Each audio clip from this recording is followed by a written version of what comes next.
목적대로 살 때 목적대로 살 때 가장 행복한 자가 됩니다. 가장 행복한 자가 됩니다. 네, 목적대로 살 때에 가장 행복한 자가 된다.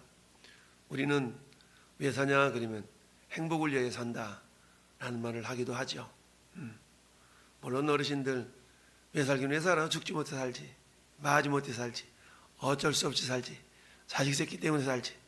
근데 이 모든 것들은 결국 뭐냐? 행복을 위하여 그렇다라는 말들을 많이 하죠. 그래서 행복을 위하여 산다. 행복을 추구하며 산다. 돈도 왜 벌어요? 행복하려고. 왜 공부해요? 행복하려고. 행복을 위하여 산다. 그런데 성경은 이스라엘 백성들을 향하여 그렇게 말씀하신 적이 있죠. 이스라엘아, 너희는 행복자로다. 행복한 사람이로다. 너희처럼 이같이 구원을 얻은 백성이 누구냐? 라고 모세를 통해서, 우리 여호수아를 통해서 하셨던 말씀이 있죠. 너희처럼 구원을 얻은 백성이 뭐냐? 그러니까 하나님의 전적인 은혜를 입었던 백성이 그야말로 역사 이래로 이스라엘 민족 외에 누가 있느냐? 라고 주님이 말씀하신 거죠. 여러분, 성경은 신명기서에서 그렇게 말씀하시죠. 내가 너희를 선택한 것은 너희들이 강한 민족이라서도 아니요, 숫자가 많아서도 아니요, 강한 것도 아니고 숫자도 많은 것도 아닌데 왜 그랬을까? 두 가지 이유를 말하죠. 첫째, 너희 조상들에게 하셨던 언약을 지키려 하기 위함이다. 첫째는 언약 때문에, 둘째는 너희를 사랑하기 때문이다 라고 말씀하시죠. 하나님이 이스라엘을 선택하신 까닭은 하나님께서 그의 조상 아브라함과 맺으셨던 언약 때문에, 둘째는 그들을 사랑하시기 때문에 그렇다는 얘기죠. 오늘날도 역시 마찬가지. 하나님이 우리를 선택하시고 하나님의 자녀 삼아주신 이유는 뭐냐? 우리가 아직 죄인 되었을 때에 그리스도께서 우리를 위하여 죽으심으로 하나님께서 우리에 대한 자기의 사랑을 확증하셨다. 우리를 사랑하시기 때문에. 얼마큼 사랑했어요? 자기 아들을 죽이시기까지 사랑했다. 저 오늘 말씀, 우리 하나님 우리에게 어떨 때 어떻게 살아야 가장 행복한 삶을 사는 것인가를 우리 주님이 본을 보여주신 겁니다. 그가 나간 후에, 그는 누구예요? 가룟 유다가 나간 후에 뭐하러 나가서요? 예수님을 은30에 팔아먹으려고 나갔죠. 나간 후에 예수께서 이르시되, 그러니까 가룟 유다가 나갔으니까 예수님의 제자는 몇 명? 11명 남아있죠. 그 11명의 제자들에게 이르시되, 지금 인자가 영광을 받았고 하나님도 인자로 말미암아 영광을 받으셨도다. 우리 그런 얘기했죠. 십자가 없는 영광은 없다. 영어로 말하면 no cross, no crown. No cross, no crown. 십자가 없는 영광은 없다. 근데 예수님은 그 십자가를 당신의 영광으로 삼으셨다라는 얘기인데, 31절에 그렇게 말씀하셔요. 예수께서 이르시되 지금 인자가 영광을 받았고, 인자가 영광을 받았다. 뭐 때문에? 잠시 후면 당신이 십자가에서 죽으셔야 될 사실을 아셨어요. 따라서 이제 지금 인자가 영광을 받았다. 지금 인자가 영광을 받은 이유는 이제 가룟 유다가 예수님을 팔아먹으려고 나가는 그 순간 예수님이 어떠한 죽음을 맞이하게 될 것인가를 아셨죠. 아셨음에도 불구하고 그 십자가 고난을 피하려고 하신 것이 아니라, 야, 그래 이제 그게 나의 영광이구나 라고 주님이 말씀하고 계십니다. 인자가 영광을 받았고 성부 하나님도 인자로 말미암아 영광을 받으셨도다. 여러분, 영광이라는 것은 지극히 높은 모습 아니겠어요? 그러면 하나님은 우리를 향해서 고린도전서 10장 31절에 우리가 어떻게 왜 살아야 되는 거에 대해서, 너희가 먹든지 마시든지 무엇을 하든지 다 하나님의 영광을 위하여 하라 라고 말씀하시죠. 이사야 43장 7절 21절 우리가 지음받은 목적에 대해서 43장 7절에는 내가 이 백성을 지었나니 나의 영광을 위하여 이 백성을 지었다라고 말씀하고 있고요. 43장 21절에는 내가 네 백성을 지었느니 나의 찬송을 부르게 하려 함이라 라고 말씀합니다. 여러분, 따라서 우리가 찬양하고 찬송하는 것은요, 하나님을 영화롭게 할 수 있는 가장 높은 하나의 방편 중에 하나입니다. 그러니 여러분, 걸어다니면서 성경은 못 읽어도 걸어다니면서 찬양 많이 하세요. 걸어다니면서 찬양하는 거예요. 콧노래로 막 부르는 거예요. 이게 하나님이 영광 받으시는 하나의 모습인 겁니다. 하늘에 계신 아버지 이름 거룩하사. 주기도문 찬양 성가대 할 때 많이 불렀던 찬양인데요. 이로 말미암아 인자로 말미암아 영광을 받으셨도다. 예수님은 십자가의 죽으심을 당신의 영광으로. 왜 그래요? 주님 이 땅에 오신 목적 중에 최고의 목적이 뭐예요? 인자에 온 것은 잃어버린 자를 찾아 구원하려 함이라. 근데 구원을 이루는 방편이 뭡니까? 인류의 죄 문제를 해결하셔야만 되는 거죠. 근데 죄는 어때요? 그 어떤 것으로도 해결될 수 없이 구약시대는 흠없는 짐승의 피를 가져다가 속죄소에 마구 뿌려대므로 우리 하나님께서 내가 죄 없다라고 여겨주신 것이죠. 이거를 간과라는 말 또는 도말이라는 말로 표현하기도 합니다. 여러분, 벽에 낙서가 잔뜩 있어요. 얼마 전에 저 경복궁 담벼락에다가 어느 이상한 녀석들이 스프레이 가지고 막 낙서를 막 한 적이 있었어요. 근데 그걸 지우느라고 돈이 엄청 많이 들어갔어. 돌에다가 막 뿌려가지고 그걸 지우느라고 막 사람들 동원하고, 낙서는 순간이지만 그걸 지우는 데는 굉장히 시간이 많이 흘렀고 돈도 많이 들어갔어요. 나중에 찾고 보니까 어때요? 심부름 한 거예요. 심부름. 이렇게 낙서 좀 해주면. 그 낙서는 어때요? 인터넷 이상한 사이트를 홍보하는 그런 낙서였어. 근데 어때요? 일반적인 벽에다가 낙서를 했다 그러면 다 지우지 않아도 되지만 그 고궁 벽에다가 낙서를 했기 때문에 그걸 싹 지워야 돼. 근데 여러분, 일반적인 낙서를 지우는 게 너무 어렵기 때문에 그 낙서를 위에다가 다른 페인트를 확 덮어버리면 그 낙서가 안 보이잖아요. 다른 페인트로 확 덮어버리면 그 안에 있는 낙서는 안 보여. 이걸 뭐라 그러냐면 도말이라고 말합니다. 여러분, 벽에 그려진 낙서가 우리의 죄라 그러면 그 위에다가 페인트를 확 덧입히는 것은 예수님의 보혈로 덧입은 도말이라고 말할 수 있죠. 그렇다면 그 벽을 바라보는 사람들은 페인트 안에 가려진 낙서를 못 보고 페인트만 보고 뭐라고 얘기해요? 낙서가 없네? 라고 여기죠. 아버지 하나님도 마찬가지. 우리의 죄를, 우리 하나님은 우리 죄를 안 보인다. 왜 그래요? 주님의 보혈로 다 가렸기 때문에 안 보이는 거지 죄가 없는 건 아니거든요. 따라서 우리 입장에서 보면 우리는 우리의 죄를 보는 거죠. 근데 하나님은 예수님의 피 때문에 우리 죄를 못 보시는 거예요. 그러니까 우리는 어때요? 날마다 우리 죄를 바라보면서 어떻게 해요? 우리 죄를 회개하고 날마다 주님의 보혈을 의지하고 그런 삶을 살아가는 거죠. 여러분, 자주 말씀드리지만 이 컵은 저 술집에서 술 따르는 용도로 이렇게 있다면 얘는 슬플 거예요. 왜? 이 컵은 술잔으로 만들어진 것이 아니라 이렇게 아름답게 물을 따르는 물잔으로 이렇게 목회자가 설교할 때 목을 적시는 그런 도구로, 그러니까 얘도 뭐예요? 영광의 도구로 쓰임받는 거잖아요. 마찬가지. 어떨 때 가장 행복한가? 목적대로 쓰임받을 때 가장 행복하다. 우리 예수님이 이 땅에 오셨다고요? 인류 구원을 위하여 십자가에 당신의 목숨을 내어놓으시기 위해 이 땅에 오셨어요. 그러니까 십자가의 고통은 어찌 보면 순간이잖아요. 고통은 순간이지만 그 영광은 영원하잖아요. 여러분, 우리가 어제도 얘기했던 것처럼 어머니 뱃속에서 우리 10달을 잘 살아야 이 땅에서 100년을 잘 산다고 그랬어요. 어머니 뱃속에서 기형으로 자라면 기형으로 자란 몸을 가도 이 땅에 나와봐 100년을 내내 고생하는 거 아니겠어요?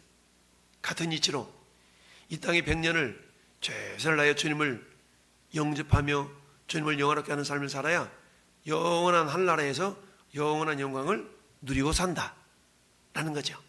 그러니까 저희 여러분들의 삶이 먹든지 마시든지 무엇을 하든지 하나님의 영광을 위하는 겁니다. 여러분, 우리는 거울을 자주 이야기합니다. 거울의 존재는 뭐예요?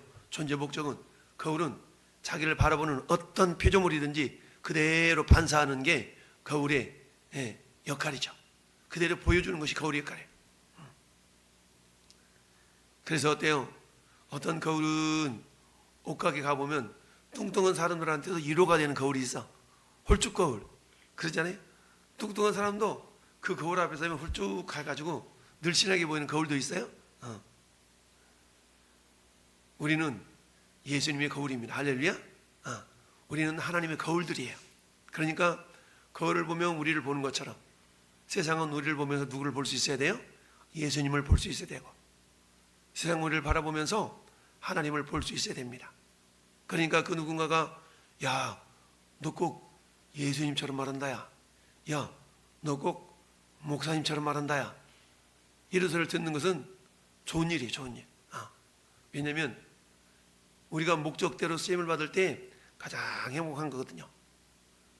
그러면 우리는 먹든지 마시든지 무엇을 하든지 하나님의 영광을 위하는 것이 우리의 존재 목적이거든요. 그렇게 살아갈 때에 우리가 가장 행복하도록 하나님 우리를 만드셨어요. 그러니까 사람은 행복을 쫓아 사는 그런 인생을 살아가지만 그러나 세상의 것 가지고는 행복이라는 건 잠시 잠깐이죠. 흔히 그렇지 않습니까? 하루를 행복하게 살라 그러면 뭐하라? 목욕하라. 3일을 행복하려 그러면 이발을 하라. 그런 얘기가 있어요. 하루 행복하고 기분 좋게 살라 그러면 목욕하는 거. 사흘을 행복하게 살려면 이발소 가지고 머리를 깔끔하게 다듬는 거죠. 일주일을 행복하게 살라 그러면 또 뭘 하라 이런 말들이 있어요. 근데 우리가 평생을 행복하게 살라 그러면 주님 뜻대로 사는 겁니다. 할렐루야. 주님 뜻대로 살면 주님 뜻대로 산다는 얘기는 나를 통하여 주님이 드러나는 겁니다. 주님이 드러난 삶을 살 때 우리를 가장 행복하다. 그 모습을 예수님이 보여주셨습니다. 할렐루야.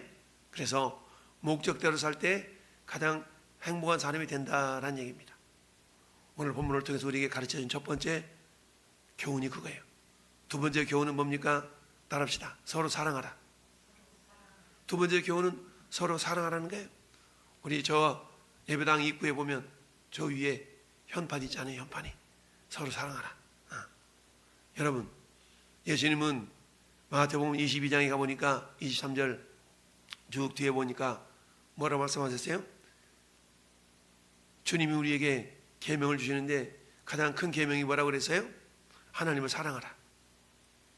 둘째는 이와 같으니 내 이웃을 네 몸처럼 사랑하라. 이거였죠? 이게 율법이요 선제요 강령이라고 그랬어요. 그러니까 율법의 핵심은 하나님 사랑과 이웃 사랑이거든요. 이게 계명의 핵심이야. 근데 오늘 예수님 뭐라고 말씀하세요? 내가 너희한테 어떤 계명을 준다? 세 계명을 준다. 세 계명. 세 계명. 그 세 계명이 뭐라고요? 서로 사랑하라. 근데 여러분, 서로 사랑하라는 말씀은 이미 십계명을 통해서도 말씀해 주고 있고요. 이미 마태복음에도 주님이 말씀하고 있어요. 서로 사랑하래. 근데 오늘 말씀에 새 계명을 주노니 너희도 서로 사랑하라. 어떻게? 내가 너희를 사랑한 것 같이 서로 사랑하래. 여러분, 율법에서는 어떻게 사랑하라고 그랬어요? 네 몸처럼 이웃을 사랑하라 그랬죠. 네 몸처럼 사랑하래.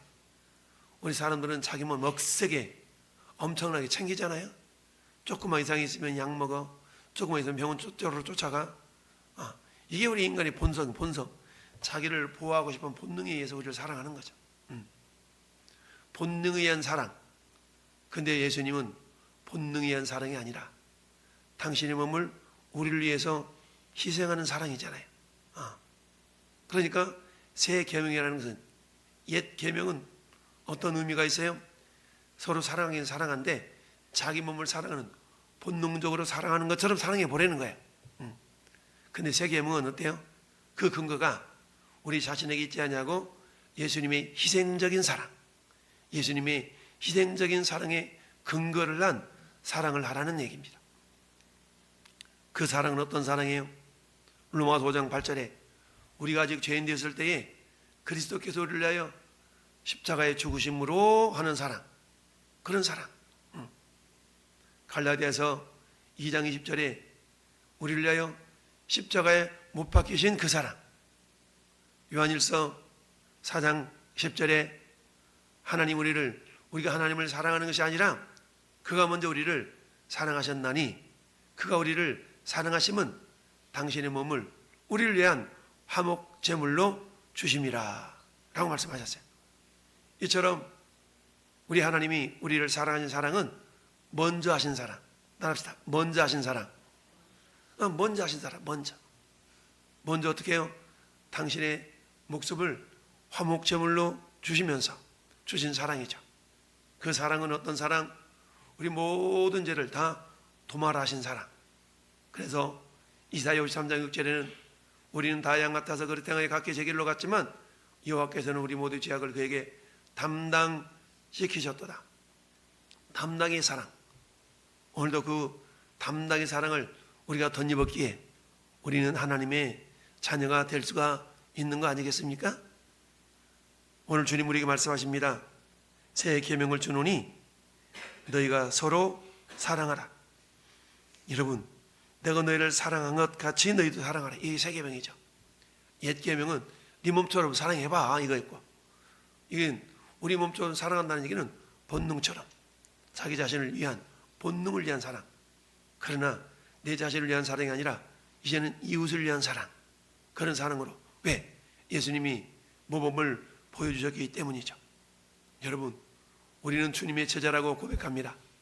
여러분, 제자는 스승을 닮은 자가 제자 아니겠어요? 그러면 우리가 어떤 모습을 통해 나 주님 닮았어 라고 말할 수 있겠어요? 예수님도 마가복음 1장 39절 보니까 예수님도 새벽기도 하셨대. 내가 새벽기도 하니까 예수님이 제자야. 그 말도 틀린 말씀은 아니지만, 그러나 오늘 35절에 그렇게 말씀하고 있어요. 35절을 같이 읽어봐요. 너희가 서로 사랑하면 이로써 모든 사람이 너희가 내 제자인 줄을 알리라. 어떻게 하면 제자인 줄 안다고요? 서로 사랑하면. 그렇습니다. 여러분, 사랑이라는 것은요, 명사가 아니라 동사라 그랬죠? 사랑 명사가 아니라 동사예요. 그 사랑에 대해서 여러분, 고린도전서 13장 말씀합니다. 사랑은 자기의 유익을 구하지 아니하며, 내 유익을 구하는 게 아니에요. 결국 예수님이 그래 하셨던 것처럼 내가 손해를 볼지언정 내가 이웃을 섬겨주고 세워주는, 그게 진정한 사랑의 모습이고, 그런 삶을 살 때 우리는 가장 행복을 느끼게 된다. 에덴 동산에서 하나님이 아담과 하와가 언제 가장 행복을 느끼도록 하셨어요?